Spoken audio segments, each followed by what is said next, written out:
മുൻപ് എടുത്തു വെച്ച ആക്രിപ്പെട്ടി തുറന്നപ്പോൾ കിട്ടിയിട്ടുള്ള കുറച്ച് തൂവലുകൾ കാണട്ടെ ഇത്. അപ്പോൾ നമ്മൾ അതിന്ന് കളയാനിട്ടപ്പോൾ അതിന്ന് ബാക്കി വെച്ചിട്ടുള്ള കുറച്ച് ഐറ്റംസ് എടുത്ത് വെച്ചിട്ടുണ്ടായിരുന്നു. അപ്പോൾ ഇതാ ഇതുപോലെ വെട്ടാൻ മടിയുള്ളവർക്ക് വേണ്ടിയിട്ട് ഇതാ കാർഡ്ബോർഡിൽ തന്നെ ഒരു സർക്കിൾ കൊടുത്തിട്ടുണ്ട്. അപ്പോൾ ഈസിയായി ഞാനത് ആ ഷേപ്പിലൊന്ന് ഇതാ കട്ട് ചെയ്ത് കൊടുക്കുന്നുണ്ട് കേട്ടോ. ഇനി ഇതിൻ്റെ ഇടയിൽ പശ വെച്ചിട്ട് ഈ തൂവലുകൾ അതിൻ്റെ മുകളിലേക്ക് ഒട്ടിച്ചെടുക്കാൻ പോവുകയാണ്. ഒട്ടിച്ച് വന്നപ്പോൾ പൂരത്തിന് വയ്ക്കുന്ന തൊപ്പി പോലെ തൂവൽ തൊപ്പി പോലുള്ള ഒരു തൊപ്പി പോലെ ആയിട്ടുണ്ട്. എന്തായാലും കിടക്കട്ടെ. ഇനി നടുക്ക് ഭാഗത്ത് നമ്മൾ പശ തേച്ചിട്ട് കുറച്ച് ഗ്ലിറ്റേഴ്സും കൂടി ആഡ് ചെയ്ത് കൊടുക്കുന്നുണ്ട് കേട്ടോ. ഈ ഗ്ലിറ്റേഴ്സ് എന്ന് പറഞ്ഞാൽ കുറേ മുന്നേയുള്ള ഗ്ലിറ്റേഴ്സാണ്, ഇതിപ്പോഴും ഉണ്ട്. അപ്പോൾ കുറച്ച് നമ്മളിതിൽ ആഡ് ചെയ്ത് കൊടുത്തിട്ടുണ്ട് കേട്ടോ. ഇനി ഇതിൻ്റെ അടിയിൽ ഇതാ ഒരു ഹോൾ ഉണ്ടാക്കിയിട്ട് നമ്മുടെ കയ്യിലുള്ള ഒരു കുഞ്ഞ് കിളിക്കുട്ടീനെ ഇതിൻ്റെ ഉള്ളിൽ തൂക്കി കൊടുക്കാൻ പോകുന്നുണ്ട്. ആളെ ഒന്ന് കളറാക്കാൻ വേണ്ടിയിട്ട് കുറച്ച് പെയിൻറ്റും കൂടി അതിൻ്റെ മുകളിൽ പൂശി കൊടുക്കുന്നുണ്ട്. സംഭവം ഇത്രയേ ഉള്ളൂ. നമ്മളൊരു വാൾ ഡെക്കർ റെഡി ആയിട്ടുണ്ട്. അപ്പോൾ ഇതുപോലെ നമ്മൾ ഒരിക്കൽ യൂസ് ചെയ്തത് വീണ്ടും ഒന്നും കൂടി റീയൂസ് ചെയ്തെന്ന് മാത്രം.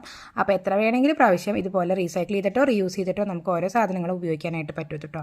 അപ്പോൾ ഇന്നത്തെ വീഡിയോ കണ്ട് ഇഷ്ടപ്പെട്ട ലൈക്ക് ചെയ്യാൻ മറക്കരുത്. ഒരു യെല്ലോ ഹാർട്ട് കമൻറ്റ് ചെയ്തിട്ട് സപ്പോർട്ട് ചെയ്യുക. ഇതിപ്പോൾ അങ്ങനെ വാൾ ഡെക്കറായിട്ട് അങ്ങനെ തൂങ്ങി കിടക്കും. കുറച്ച് നാൾ കഴിഞ്ഞാൽ ഇതും നമുക്ക് ഔട്ട് ഓഫ് ഫാഷനായിട്ട് തോന്നും. അപ്പോൾ നമ്മൾ വീണ്ടും ഇത് അഴിച്ചുപണി ചെയ്തിട്ട് പുതിയൊരു രൂപത്തിലേക്ക് മാറ്റാം. അപ്പോൾ അത്രയേ ഉള്ളൂ. കണ്ടിട്ട് ഇഷ്ടപ്പെട്ട ലൈക്ക് ചെയ്യാം.